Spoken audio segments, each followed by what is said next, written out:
সুপ্রিয় দর্শক, বর্তমান বাংলাদেশের অন্তর্বর্তীকালীন সরকারের প্রধান উপদেষ্টা হলেন নোবেলজয়ী ডক্টর মোহাম্মদ ইউনূস। শান্তিতে নোবেলজয়ীর মাধ্যমে বিশ্ববাসীর কাছে বাংলাদেশকে তুলে ধরেছেন অধ্যাপক ডক্টর মোহাম্মদ ইউনূস। ৮ আগস্ট অন্তর্বর্তীকালীন সরকারের উপদেষ্টা হিসেবে শপথ গ্রহণ করেন তিনি।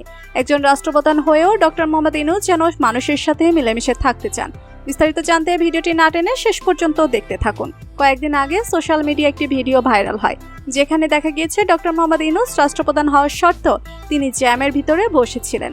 বাংলাদেশের বিধান অনুযায়ী রাষ্ট্রনায়কের গাড়ি বহর চলাচলের সময় সড়কের একপাশ খালি করার নিয়ম রয়েছে, কিন্তু সেটা হতে দেননি অন্তর্বর্তীকালীন সরকারের প্রধান উপদেষ্টা ডক্টর মোহাম্মদ ইউনূস।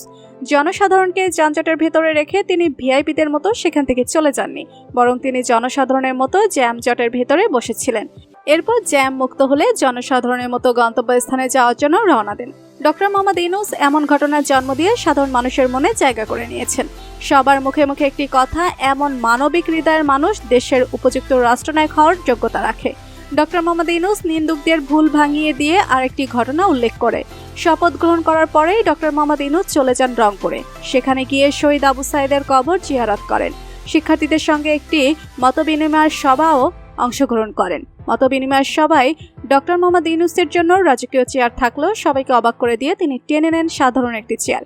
এটা দেখার পর অনেকেই ভাবেন ডক্টর মোহাম্মদ ইউনূস পারবেন দেশকে এগিয়ে নিয়ে যেতে। তবে একজন প্রধান উপদেষ্টা হিসেবে নন, একজন স্বামী হিসেবে অনেক দায়িত্বশীল ডক্টর মোহাম্মদ ইউনূস। ডক্টর মোহাম্মদ ইউনূসের স্ত্রী আফরোজা ইউনূস জাহাঙ্গীরনগর বিশ্ববিদ্যালয়ে পদার্থবিজ্ঞান বিভাগের অধ্যাপক ছিলেন। তবে এখন তিনি ডিমেনশিয়া রোগে আক্রান্ত। এ রোগের কারণে রোগীর স্মৃতিশক্তি লোপ পায়। পরিচিতদেরকে তিনি চিনতে পারেন না, ভুলে যাওয়ার প্রবণতা বৃদ্ধি পায়। এমনকি এই রোগে যারা আক্রান্ত হয়েছে তারা সকালে কি খেয়েছে সেটা দুপুরে বলতে পারেন না। ডক্টর মোহাম্মদ ইউনূসের স্ত্রীর একই অবস্থা। নিজের স্বামীকে ছাড়া আর কাউকে চিনেন না তিনি। এই অবস্থাতে তিনি স্ত্রীর সেবা যত্নের দায়িত্ব নিয়েছেন। যেই মানুষের সেবা যত্ন করার জন্য শত শত মানুষ কর্মরত রয়েছে, সে ব্যক্তি তার স্ত্রী খাওয়া দাওয়া, বিছানায় নিয়ে যাওয়া, ওয়াশরুমে নিয়ে যাওয়া সব দায়িত্ব পালন করছেন। এ থেকেই বোঝা যায় ঘরে বাইরে সব জায়গায় দায়িত্ব পালন করতে পারবেন ডক্টর মোহাম্মদ ইউনূস। আজকাল অনেকেই তথাকথিত নারী জাগরণের অগ্রদূতের তোকমা লাগিয়ে ঘুরেন, অথচ ডক্টর মোহাম্মদ ইউনূস যুদ্ধ পরবর্তী সময় থেকে ক্ষুদ্র ঋণ প্রকল্পের মাধ্যমে নীরবে নারীদের শক্তি ও সাহস জুগিয়েছেন। একই সাথে দরিদ্র দূরীকরণেও গুরুত্বপূর্ণ ভূমিকা রেখেছেন। মানুষের কল্যাণে কাজ করে যাচ্ছে ডক্টর মোহাম্মদ ইউনূসের হাতে গড়া 7টি প্রতিষ্ঠান। এগুলো হচ্ছে গ্রামীণ টেলিকম, গ্রামীণ কল্যাণ, গ্রামীণ ফান্ড, গ্রামীণ মৎস্য ফাউন্ডেশন, গ্রামীণ উদ্যোগ, গ্রামীণ সামগ্রী এবং গ্রামীণ শক্তি।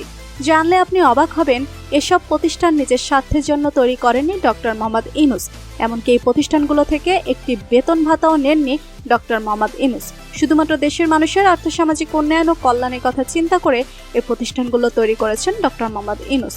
সদস্যদের অনুদানে প্রতিষ্ঠানগুলোর কার্যক্রম পরিচালিত হয়। এখান থেকে প্রাপ্য লাভের অংশ ব্যবহার করা হয় সমাজের উন্নয়নমূলক কাজে। তো বন্ধুরা, বর্তমান বাংলাদেশের অন্তর্বর্তীকালীন সরকারের প্রধান উপদেষ্টা ডক্টর মোহাম্মদ ইউনূসকে আপনার কেমন লাগে জানিয়ে দিন কমেন্ট করে। আর ভিডিওটি ভালো লেগে থাকলে একটি লাইক দিয়ে চ্যানেলটি সাবস্ক্রাইব করুন। ধন্যবাদ।